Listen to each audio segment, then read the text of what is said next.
Salut l'équipe et bienvenue dans cette nouvelle vidéo un petit peu particulière, peut-être un petit peu plus intimiste.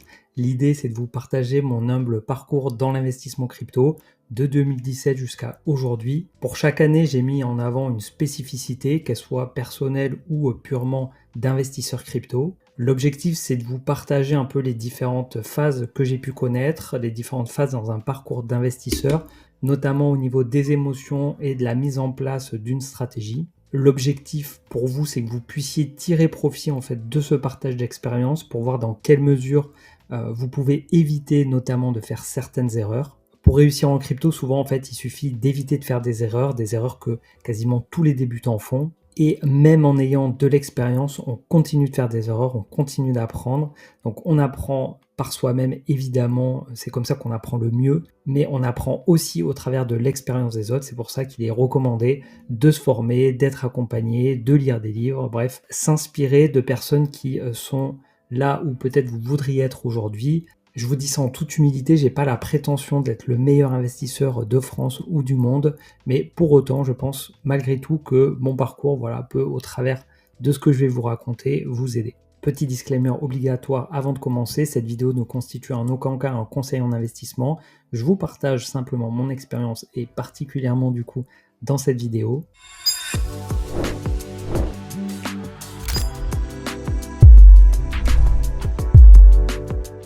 L'histoire dans les cryptos pour moi commence donc en 2017. 2017, j'ai à ce moment-là un revenu qui est stable, dans lequel je suis plutôt relativement bien payé, j'ai de l'épargne de côté et je cherche à obtenir des revenus passifs, je cherche à faire travailler cette épargne et je découvre à ce moment-là le cloud mining, donc le minage de Bitcoin. Donc on achète de la puissance de calcul à une société qui, elle, gère une ferme de minage et on est récompensé donc en Bitcoin. Et voilà, donc on a un investissement de départ et derrière on reçoit tous les jours du Bitcoin en guise de revenus passifs. Et c'est sans connaissance des marchés financiers, sans connaissance du marché crypto en fait, que je mets le doigt dans cet écosystème. Je découvre la blockchain, Bitcoin, je suis séduit par la technologie et par ce que ça peut apporter au monde. Et du coup, voilà, je me dis, ça peut être intéressant de générer des revenus avec cet actif. À ce moment-là, on est en plein été 2017, donc juillet-août environ, Bitcoin autour des 3000 $. Et au fil des jours et des semaines qui passent, les récompenses en Bitcoin sont de plus en plus faibles. Et je prends conscience qu'il faut racheter de la puissance de calcul sans cesse. Donc il y a un retour sur investissement qui est intéressant dans le sens où l'investissement initial, il faut à peu près 6 mois pour le rembourser. Donc ça, c'est OK. Par contre, je vois aussi le Bitcoin qui se valorise. Et je me dis qu'il y a peut-être moyen de faire mieux en investissant directement dans Bitcoin. Donc je commence par investir sur Bitcoin. Ensuite, je découvre qu'il y a d'autres cryptos, Ethereum, Litecoin, XRP, Bitcoin Cash, voilà à l'époque, les cryptos de l'époque. Et sur fin 2017, donc le marché s'emballe et là c'est vraiment le FOMO. J'achète quasiment toutes les cryptos à leur top de marché sans vraiment comprendre parce que ça va to the moon. Voilà, à l'époque il y a le to the moon qui est vraiment en boucle et j'ai aucune connaissance, aucune conscience en fait de la psychologie des marchés et de ce qui se passe en fait derrière un effet de bulle comme ça, ultra spéculative. Donc l'histoire, vous la connaissez, les cours s'effondrent courant décembre et courant janvier, et donc on passe en 2018. 2018, donc l'année de la désillusion, je prends conscience que le marché va pas repartir, qu'on n'ira pas to the moon, qu'il ne faut pas non plus buy the dip, donc racheter les baisses, parce que le souci, c'est que quand on est en marché haussier et qu'il y a des baisses, derrière, ça repart fort. Sauf que quand on enclenche le marché baissier, quand ça baisse, ça repart un petit peu. On croit que ça repart, mais ça rebaisse. On croit que ça repart, mais ça rebaisse. Et donc là, c'est un engrenage terrible parce qu'il ne faut surtout pas buy the dip, comme on dit, quand on rentre en marché baissier. Donc là, je me rends compte clairement qu'il faut que je me forme, il faut que je comprenne dans quoi j'investis, il faut que je comprenne la psychologie qui existe sur les marchés financiers, qui sont peut-être encore plus exacerbés sur les cryptos que sur la bourse. Je me rends compte aussi que je suis induit en erreur par tout un tas de biais cognitifs et émotionnels, et également que je suis amené à suivre probablement des mauvaises personnes, ou du moins que je ne sais pas adapter ce qu'ils disent à mon profil. Donc là, il y a deux cas. Il y a le cas où on va avoir des personnes qui vont être plutôt malhonnêtes et moi où j'ai été bête de les suivre, j'ai été bête de croire en ce qu'ils disaient alors que avec un peu d'expérience on se rend compte que ça n'a absolument aucun sens et que c'est évident que je vais me faire arnaquer. Et le deuxième, ça va être des gens tout à fait compétents, honorables et bienveillants qui vont partager leur expérience, mais je ne vais pas savoir l'adapter à mon profil parce que qui que vous suiviez sur YouTube, sur Internet, ou peu importe le réseau social, chaque personne parle en fonction de son histoire, en fonction de ses biais, en fonction de ses objectifs, en fonction de son profil. Et donc en fait, il faut savoir en fait adapter un peu ce qu'on entend d'une personne à son propre profil. Et ça, au début, en fait, j'en ai pas du tout conscience. Donc, je me fais un peu avoir là-dessus. Et donc, ça fait partie des leçons que je retiens sur ce début d'aventure crypto. Ensuite, 2019, donc c'est l'année du désintérêt. Le désintérêt du marché, mais également un désintérêt personnel où je me lance dans plusieurs investissements immobiliers qui me prennent beaucoup de temps. Pour autant, à ce moment-là, j'ai encore rien vendu puisque j'ai mes convictions qui se sont quand même renforcées sur cette classe d'actifs. Je n'ai pas du coup le goût d'y consacrer beaucoup de temps. J'ai suivi la masse au moment du bull run de 2017. J'ai suivi également la masse du coup en 2018-2019 où je me suis désintéressé du marché. Alors aujourd'hui, il y a une partie de moi qui le regrette parce que je me dis que si je m'y étais intéressé, j'aurais pu me positionner de manière tôt sur certains projets qui ont explosé par la suite. Mais en même temps, ce temps-là, je ne l'ai pas non plus passé à rien faire. J'ai investi dans l'immobilier, qui est aujourd'hui un des piliers de mon patrimoine, donc c'est aussi quelque chose d'important sur lequel j'avais besoin de passer du temps.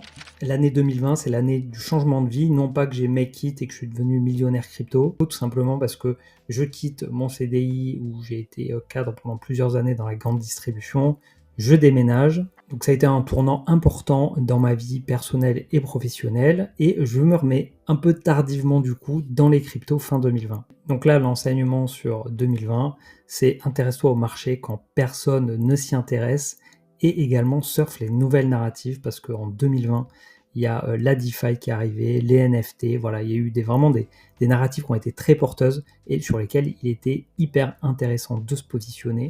2021, c'est l'année des regrets, c'est l'année du top du cycle dernier, je réalise des perfs et des plus-values latentes absolument incroyables, mais je suis trop gourmand, je fais partie de ceux qui attendaient les 100 000, qui ne sont jamais arrivés, mais bon, là maintenant, ça devrait pas tarder à arriver. Et j'arrive quand même à prendre des profits, notamment sur les alts, et je cash out une partie de mes gains en euros.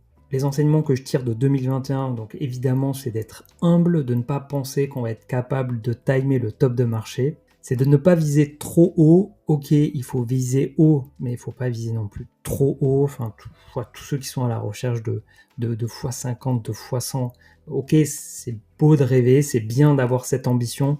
On sait qu'il y a des dingueries sur le marché crypto. On sait que ça peut arriver, mais on est quand même assez proche du loto en termes de statistiques. Et autant en marché baissier, on disait pas vendu, pas perdu. Pas vendu, pas perdu. Qu'est-ce que je l'ai entendu? Qu'est-ce que j'ai pu le dire aussi? Autant en marché haussier, pas vendu, pas gagné. Vraiment, c'est ultra important. Certains peuvent faire les malins avec leur portefeuille. Oui, regardez, moi j'ai X milliers, X millions. N'empêche que tant que c'est en crypto, c'est pas gagné. Prendre ses profits en crypto, c'est ultra difficile. En fait, quand le marché est explosif, quand le marché monte et que tous les jours vous prenez 20%, vous n'avez pas envie de vendre. Personne n'a envie de vendre quand tous les jours ça prend 20%. C'est logique. Tout comme quand ça baisse et que ça perd 20%, personne n'a envie d'acheter. Et donc, en fait, on a cette ambiance-là, on a cette dopamine, en fait, tous les jours, qui fait qu'on ne vend pas parce qu'on continue de s'enrichir. Sauf qu'à un moment donné, ça s'arrête et c'est là où ça peut faire très mal. Ce que j'ai mis en place dans ma stratégie et dans mon plan de vente, c'est d'avoir des niveaux de prise de profit et de prendre mes profits en plusieurs fois. Élément important, c'est de me satisfaire, en fait, de ces niveaux de prix et même si le prix continue de monter, j'ai des nouveaux paliers à atteindre et donc je reste satisfait d'avoir commencé à prendre des profits. 2022, l'année des scandales. On a Luna et son stablecoin algorithmique, l'UST, qui crash. Ça emmène le marché dans le rouge.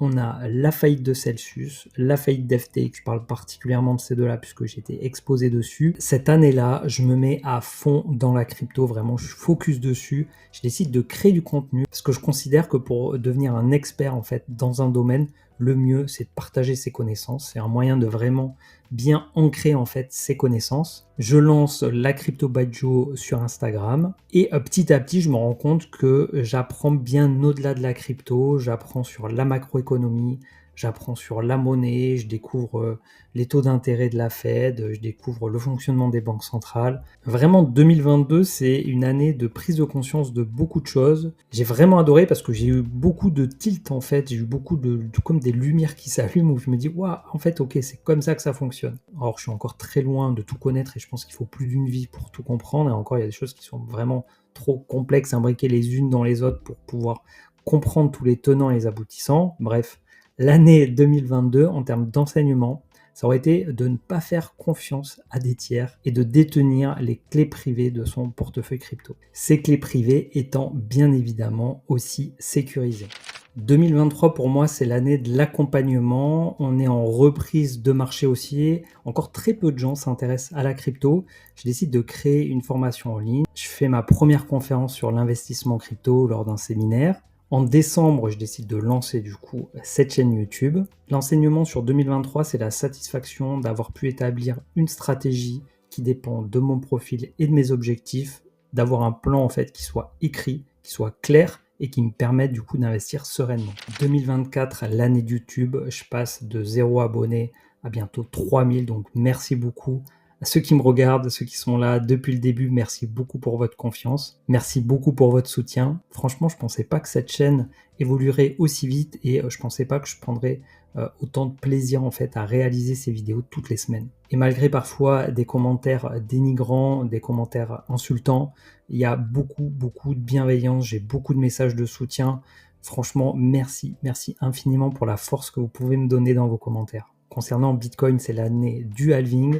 C'est l'année de l'arrivée des ETF spot Bitcoin. Ça a vraiment marqué un gros tournant. On a les institutionnels qui sont présents aujourd'hui sur le marché. On voit au niveau des États qu'il y a un petit frémissement. Là, ils commencent à vouloir aussi créer des réserves stratégiques en Bitcoin. On a un peu un sentiment de FOMO, que ce soit des entreprises ou des États.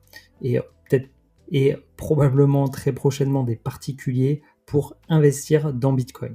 L'enseignement que je vais tirer de 2024, c'est que même s'il y a des différences, les cycles se répètent. Comme l'a dit John Templeton, les 4 mots les plus dangereux dans l'investissement sont 7 fois, c'est différent. Chaque cycle a ses particularités. On a eu en 2022 un bas de marché qui a été inférieur au précédent ATH. En gros, on avait un ATH en 2017 autour des 20 000 $.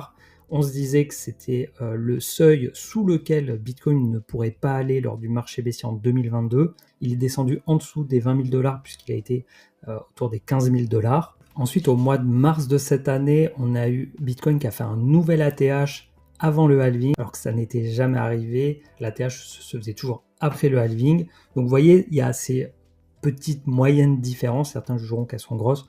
Moi, d'une manière globale, hein, si on dézoome vraiment, je trouve que c'est des petites différences, mais en tout cas, jusqu'à preuve du contraire, enfin jusqu'à aujourd'hui en tout cas, les cycles se répètent. 2025, c'est l'année de l'inconnu, bien évidemment l'occasion pour moi de vous dire que personne, absolument personne ne sait ce qui va se passer demain, moi y compris. On a beau faire des projections, on a beau établir des hypothèses, on ne sait absolument pas ce qui va se passer, on n'a aucune certitude, on a juste des convictions. On évalue les probabilités d'exécution des différents scénarios et on prend des décisions avisées en fonction de ça. 2025 serait donc probablement l'année du prochain top sur ce cycle, une année donc extrêmement forte en émotions. On est aux prémices d'une altcoin season, donc si elle a lieu et qu'elle s'étale un peu sur 2025, je vous assure qu'au niveau des émotions, il va falloir être accroché et être très costaud sur les appuis, se rappeler de son plan, de sa stratégie et de s'y tenir.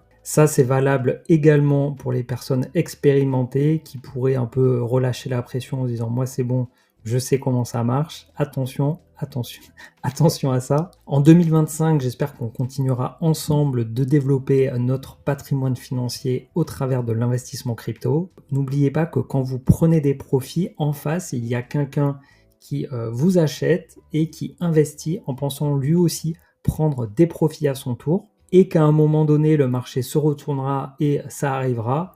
À ce moment-là, il faudra être du bon côté. Voilà pour cette vidéo un petit peu différente de d'habitude. Dites-moi en commentaire si le format vous a plu. Si vous aussi vous voulez partager un enseignement, un conseil, quelque chose que vous tirez de votre expérience dans l'investissement crypto, Ben, je vous invite à le mettre en commentaire, comme ça, ensemble, on pourra tirer des enseignements des uns et des autres. C'était la Crypto by Joe, je vous donne rendez-vous dans une prochaine vidéo et d'ici là, portez-vous bien. Ciao.